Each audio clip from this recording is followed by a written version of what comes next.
ciudadanas y ciudadanos legisladores, se consulta a la Asamblea un texto del Senado para reformar el 108 de la Constitución Política. Es el texto idéntico al que originalmente había enviado el Senado a la Cámara de Diputados, en la que se incluye en este artículo a los integrantes de las cámaras que ya no podrían ser acusados durante el tiempo de su encargo por robo, fraude simple y la mayor cantidad de los delitos. Sin embargo,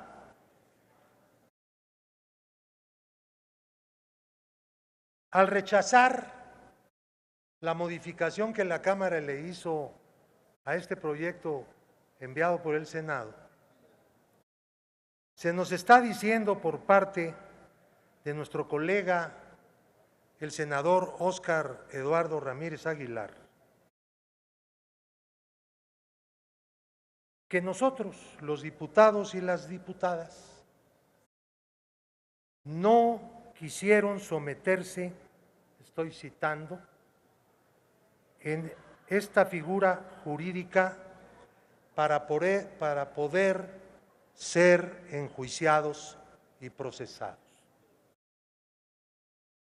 Es, señor senador Ramírez Aguilar, exactamente al contrario.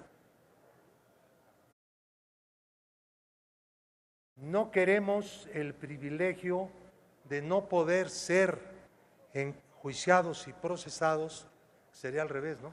Procesados primero y enjuiciados al final, por la mayor parte de los delitos, como él lo ha propuesto en la Cámara de Senadores.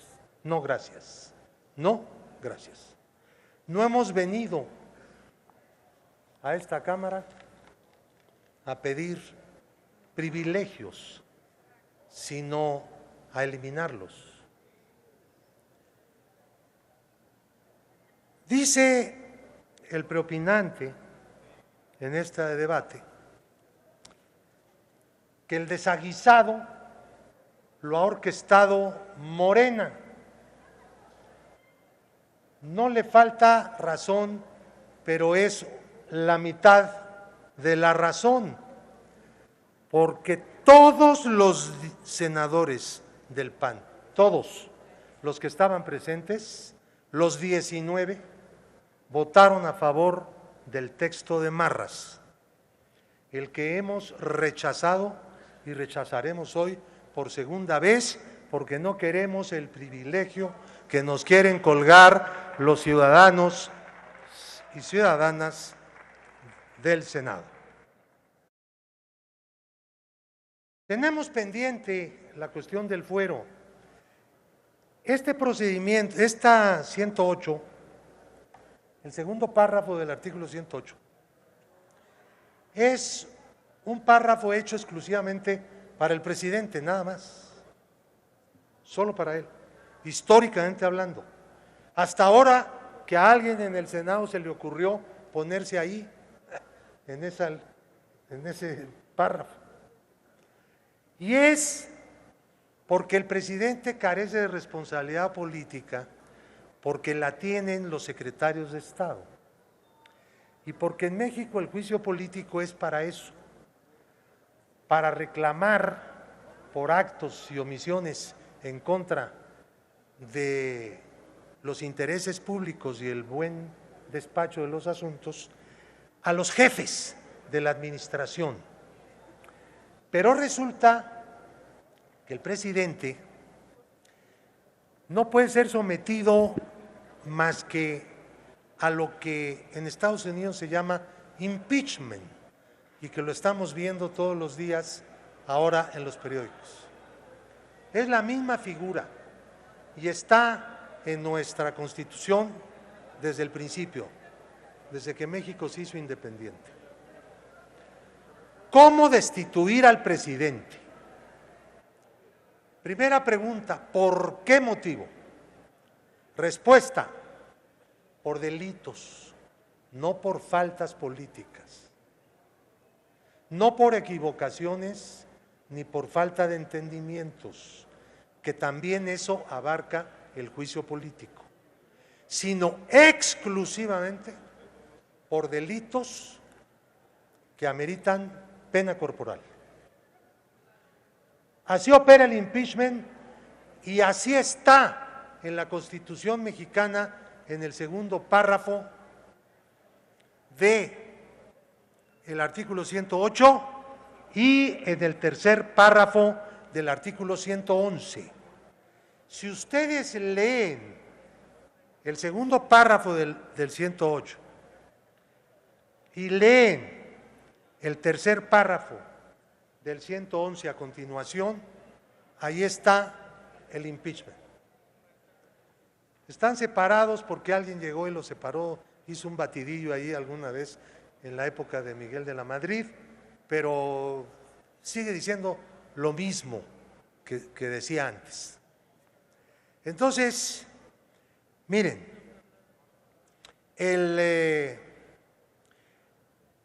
esto que yo estoy diciendo se los dijo un senador que pasó a tribuna y les explicó con una paciencia, dijo, los legisladores, dijo este senador, ahorita voy a decir su nombre, pueden ser juzgados por cualquier delito. Y lo que hicimos, o sea, hicieron los senadores, con la minuta que enviamos a la Cámara de Diputados, fue reducir dramáticamente el número de delitos por los cuales podrían ser juzgados los legisladores. Eso fue lo que hicieron. Y ya, cuando llegó a esta Cámara, lo desaprobamos y se las devolvimos. Y ahora siguen en lo mismo. Si no es que están confundidos, lo que ya es preocupante, porque el punto es bastante claro, entonces, pues sí es cierto lo que han dicho algunos comentaristas, que lo que quieren es impunidades. Yo no lo quiero aceptar. Me quedo con la primera versión de que hay falta de entendimiento. Podemos sentarnos a discutir este asunto. Paso a ese punto. Se ha dicho también en sede senatorial, un poco como advertencia, pero no la quiero tomar así, que nosotros vamos a regresar, vamos a insistir en nuestro texto y a devolver el proyecto.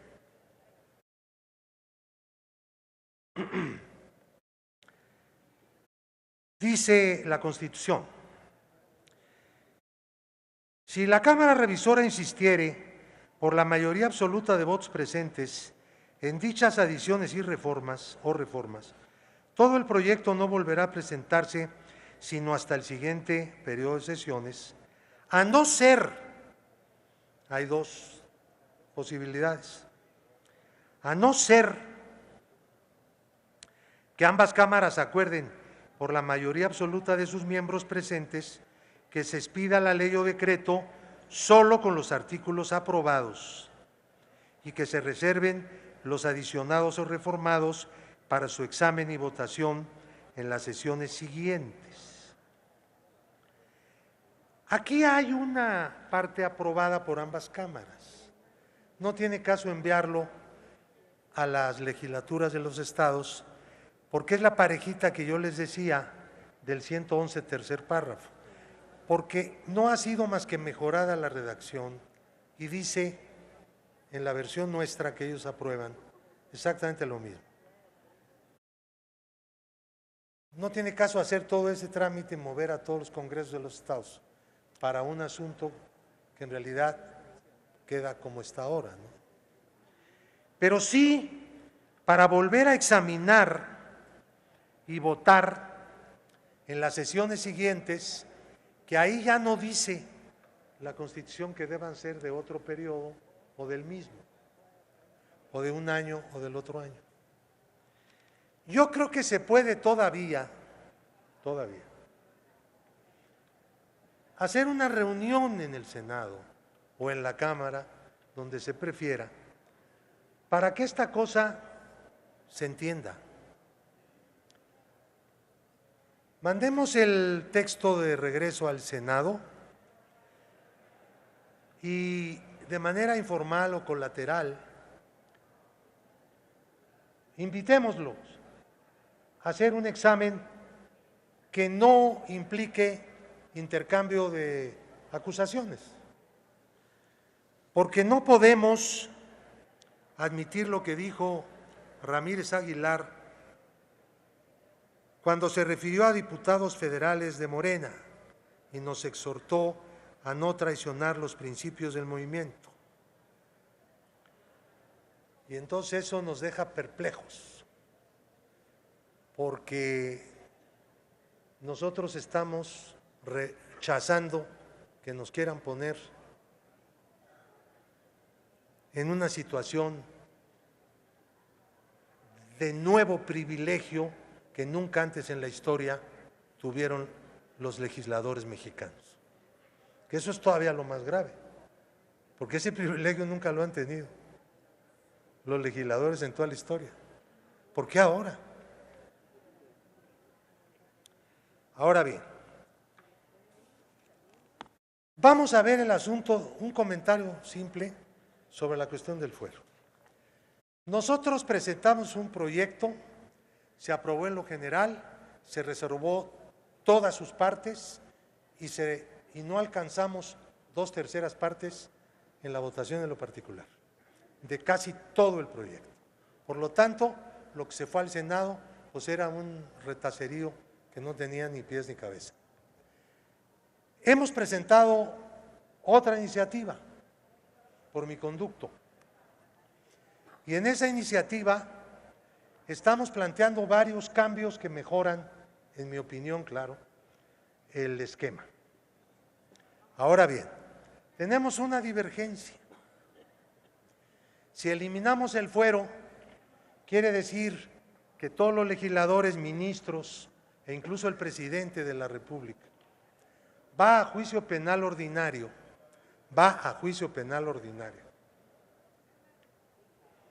en cualquier momento y se mantiene en el cargo. ¿Ok?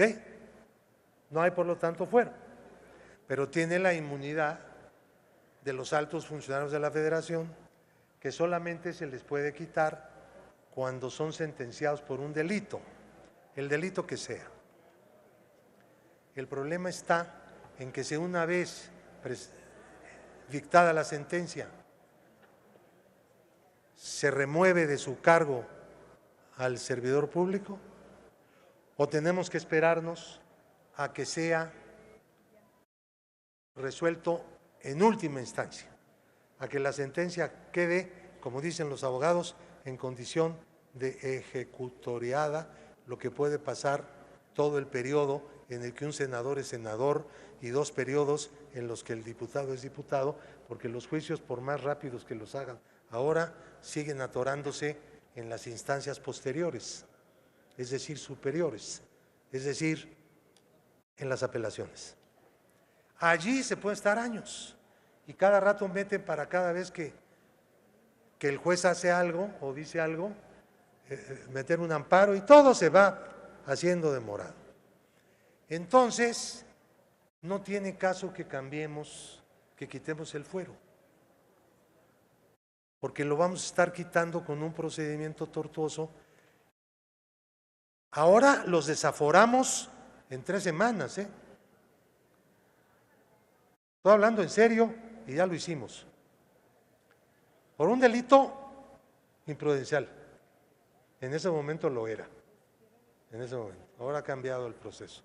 Entonces, no tiene caso, digo yo, que le demos a diputados, senadores, ministros y al propio presidente un privilegio que no tiene nadie. Pueden seguir en el puesto después de estar sentenciados durante años y años de maniobras legales en tribunales superiores. ¿Para qué? Les planteo yo. Se lo estoy planteando muy seriamente. Esto tendría justificación a la luz y en el momento en que estamos diciéndole al Senado, estás equivocado, no queremos privilegios. Si vamos a quitar el fuero, que no deja de ser un privilegio, no construyamos un edificio de un privilegio más difícil de remover, porque el desafuero finalmente está al alcance de nuestra mano, pero el otro estaría solo al alcance de la Suprema Corte de Justicia en procedimientos de amparo. Y eso no está bien, señores. No queramos ir a la Corte después de 6, 7 años de un litigio por haber sido condenado un legislador por un delito cualquiera. No, esa no es la solución. Yo los exhorto a todos los partidos a admitir la abolición para siempre del fuero dentro de un sistema que mantenga la situación de los altos funcionarios de la Federación fuera del alcance de la arbitrariedad de la autoridad administrativa. Y ya, nada más, sin prebendas, sin ninguna situación de beneficio. Diputado. Muchas gracias por el Gracias. tiempo que he terminado este discurso. Gracias. Se informa a la Asamblea que con esta intervención ha terminado el plazo para la presentación de reservas.